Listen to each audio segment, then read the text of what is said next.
Hi mga mi! Samahan nyo naman kami sa aming panibagong ganap ngayong araw.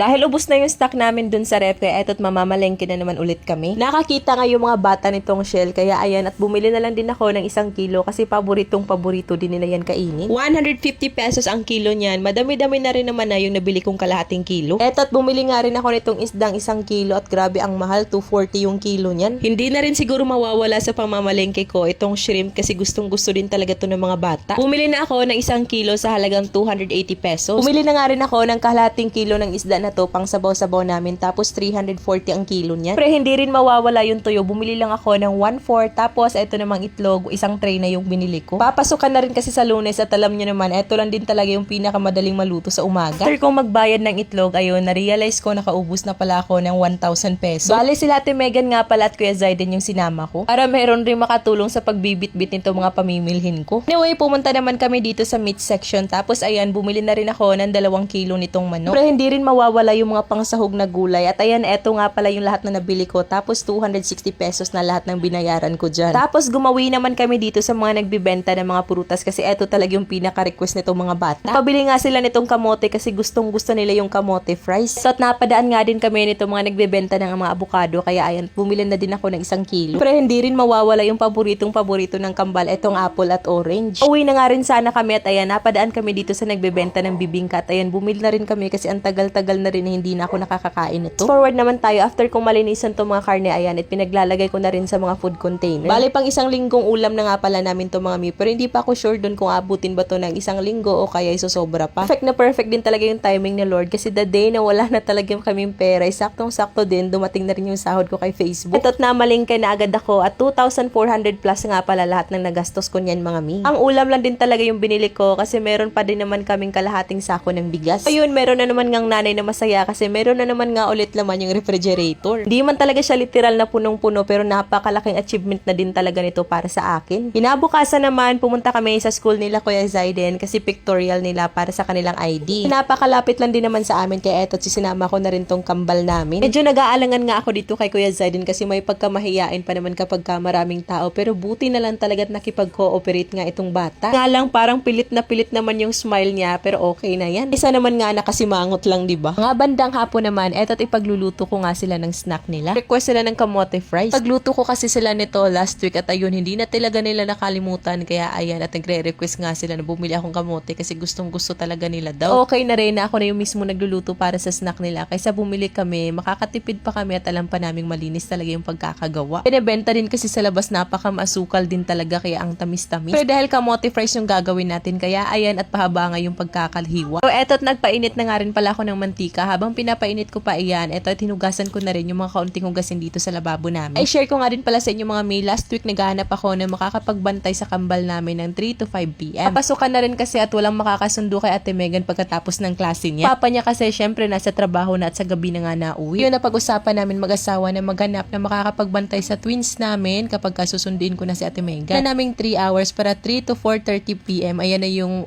time na makakapag-edit ako ng vlog. O kaya tapusin lahat ng mga gawain ko sa bahay habang may nagbabantay pa sa mga bata. Sure din kasi dahil dalawa na silang mag-aaral, aligaga talaga ako sa mga araw na yan. Ayun, taga dito lang din pala sa amin yung magbabantay sa kambal ng 3 to 5 PM. Dalaga pa nga lang siya pero kilala ko naman yung ugali nun at mabait naman siya. First day niya nga din pala sa araw na yan at eto't dumating na nga siya dito sa bahay. Pagkatiwalaan din naman ang batang to sa pagbabantay ng itong kambal kasi dati pa lang nakapagbantay na din talaga siya noon ng mga bata. At nga siya sa akin na siya na lang daw magbantay sa kambal kasi wala daw siyang ginagawa sa bahay nila. Yung klase din nila kasi sa September pa sila magsta-start. Anyway, eto nga si Baby Ayo. Nakita niya nga itong camera namin at ayan. Alam niyo naman sanay na sanay sa camera to at ayan may pahay pa nga.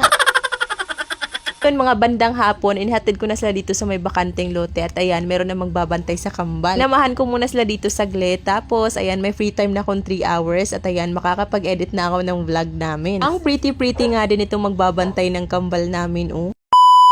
Amoy hotel yung kwarto namin dahil sa room and linen spray na to. First time ko palang talagang gumamit nito at grabe, sobrang nakaka-relax pala talaga kapag yung kwarto natin ay napakabango. Pwede dito sa kusina natin, lalo na after natin magluto ng ulam. Perfect din to para sa mga pillows natin, higaan, sofa bed, mattress, pati na nga rin sa mga curtains. Bukod sa napakabango nito, disinfectant na rin to. Napaka-long lasting din na amoy, kaya mga ngamoy 5-star hotel din talaga yung bahay natin nito. Kaya mahuhumaling din talaga yung mga bisita natin sa amoy ng ating bahay. 185 pesos lang din yan, buy one take one na.